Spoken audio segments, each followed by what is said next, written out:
तो बच्चों तुम लोगों की परीक्षा कब से है? 24 तारीख से है। तो कौन कौन सी क्लास हो तुम लोग? 8th हो और 7th हो। तो बड़ी मजेदार बात है, जब मैं अंदर आया तो तुम्हारे इसमें ये चित्र देखा, ये मेरे ख्याल से न्यूरॉन है ना? हाँ न्यूरॉन ही है ना, ये तो तंत्रिका कोशिका है, ये दिमाग का जो सिनेप्सिस और न्यूरॉन्स होते हैं वही है ना ये। इसी से रिलेटेड एक रिसर्च की गई है। रिसर्च मतलब जानते हो? खोज। एक न्यूरो साइंटिस्ट हैं बहुत बड़े, एरिक कैंडल नाम है उनका। क्या नाम है? Eric Kandel. उन्होंने ये खोज की थी एक समुद्रीय स्लज के ऊपर। समुद्री स्लज रहता है, यूट्यूब में जाके देखना। जैसे मेढक की डाइसेक्शन करते हैं ना, मेढक को सुना होगा, डॉक्टर लोग जब डॉक्टरी पढ़ते हैं तो अंदर के जो पार्ट्स हैं देखने के लिए, ऑर्गन्स देखने के लिए मेढक का डाइसेक्शन करते हैं। वैसे जो न्यूरो साइंटिस्ट होते हैं, न्यूरो साइंटिस्ट वो होते हैं जो दिमाग की कोशिकाओं इस चीज के बारे में पढ़ते हैं। ये जो बनी हुई है ना, इस चीज के बारे में पढ़ते हैं, न्यूरो साइंटिस्ट होते हैं। तो उन्होंने समुद्री स्लज के ऊपर एक एक्सपेरिमेंट किया। क्या एक्सपेरिमेंट किया पता है? कि हमारे दिमाग में जो विचार आते हैं, सबको पता है ना विचार आते हैं, है ना, वो कैसे आते हैं, इस चीज के बारे में उन्होंने रिसर्च किया। और वो बहुत पढ़े लिखे आदमी थे, न्यूरो साइंटिस्ट थे, लेकिन वो जो प्रोफेसर थे वो बायोकेमिस्ट्री और बायोफिजिक्स के थे। बहुत ही ऊंचे सब्जेक्ट होते हैं। जब तुम बड़े हो जाओगे, ग्रेजुएशन करोगे, उसके बाद पोस्ट ग्रेजुएशन करोगे, उन सब में ये सब्जेक्ट पढ़ाए जाते हैं, है ना। उनको नोबेल पुरस्कार मिला। नोबेल पुरस्कार जानते हो क्या होता है? नोबेल पुरस्कार जानते हो? साइंस पढ़ते हो? साइंस पढ़ते हो? तुम्हारे पास साइंस की किताब है ना? साइंस में जब कोई बहुत बड़ी खोज की जाती है पूरी दुनिया में, तब उस व्यक्ति को नोबेल पुरस्कार मिलता है। तो उनको वो पुरस्कार मिला हुआ है। मैं सिर्फ इसलिए बता रहा हूं कि वो कितने समझदार थे, इससे अंदाज लगता है ना। उनकी जो खोज है उसमें 4 चीजें थी, ठीक है, बिल्कुल सरल शब्दों में बताऊंगा। और तुम्हें जान के ये बड़ा आश्चर्य होगा कि तुम्हारे बड़े बूढ़े, तुम्हारे जो टीचर्स बैठे हुए तुमको वही चीज बोलते रहते हैं। उस चीज की खोज करने के लिए उन्हें नोबेल पुरस्कार मिला, क्योंकि उन्होंने खोज करके दिखाया कि यह बात सच है। सबसे पहली चीज क्या है? उनकी खोज का नाम था मेमोरी रिटेंशन। बोलो मेमोरी रिटेंशन। मेमोरी रिटेंशन क्या होता है? याद रखने की क्षमता। याद रखने की क्षमता। तुम्हारे जो टेस्ट होते हैं, परीक्षा होती है इसीलिए होती है ना कि तुम्हें कितनी चीजें याद हैं। वही करते हो ना? क्या करते हो परीक्षा में? क्या करते हो तुम लोग? याद नहीं करते हो, याद की भी चीज लिखते हो। सवाल आते हैं ना परीक्षा में, सवाल आते हैं, उन्हीं सवालों के हल देते हो ना, है ना। उसी को मेमोरी रिटेंशन करते हो। पहले याद करते हो चीजों को और फिर क्या करते हो? लिखते हो, है ना। और सिनेप्सिस फॉर्मेशन। सिनेप्सिस फॉर्मेशन क्या होता है? ये जो है ना, ये न्यूरॉन ये कनेक्शन बनाता है ऐसे करके, उसको सिनेप्सिस बोलते हैं। ज्यादा जानने की जरूरत नहीं, बस ये कनेक्शन बनाता है। कनेक्शन कैसे बनाता है? तुम जो चलते हो ना, तुमको चलना कैसे आया? तुम्हारे चलने वाले कनेक्शन बन गए। तुम चले गिरे। बचपन में बच्चा कैसे चलता है? चलेगा फिर गिर जाएगा, चलेगा फिर गिर जाएगा, ऐसे ही होता है ना। कोई भी तुम ऐसे ही सीखते हो किसी भी चीज को। पहले टेबल छोटे थे तो याद नहीं होते थे, ऐसे ही होता था ना। तो दिमाग में उस चीज से रिलेटेड सिनेप्सिस बनते हैं। जैसे मैं बोल रहा हूं, ये सब बोलने के लिए मैंने बहुत बार प्रैक्टिस की होगी, बहुत बार बोला होगा, है ना।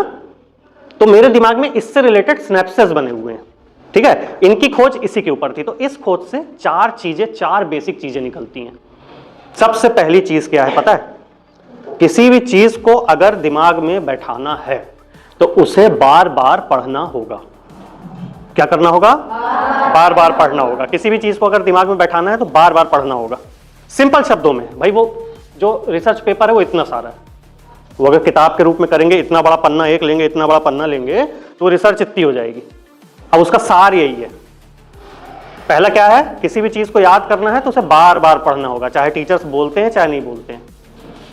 ये तो अपना काम कर रहे हैं, ये तो लगे हुए हैं तुम्हारे पीछे, तुम्हें अपने से क्या करना है ना, बिना बोले किसी के। तो समझ में आ गई पहली चीज। दूसरी, इसी रिसर्च से जो निकल के आई है, दूसरी चीज, पढ़ी हुई चीजों को आपस में जोड़ना है। क्या करना है? तुम पढ़ी हुई चीजों को तो आपस में जोड़ते हो ना भाई। पहले तुमने नंबर पढ़े 1 2 3 4 5 6, 1 2 3 4 5, फिर उसको क्या जोड़ा? एक नंबर को दूसरे नंबर से जोड़ने में क्या निकलता है? 1 + 1 2 होता है, 2 + 2 4 होता है। फिर और क्या जोड़ा? उसी को मल्टीप्लाई करेंगे तो कैसे? ऐसे ही सीखते हैं ना चीजों को।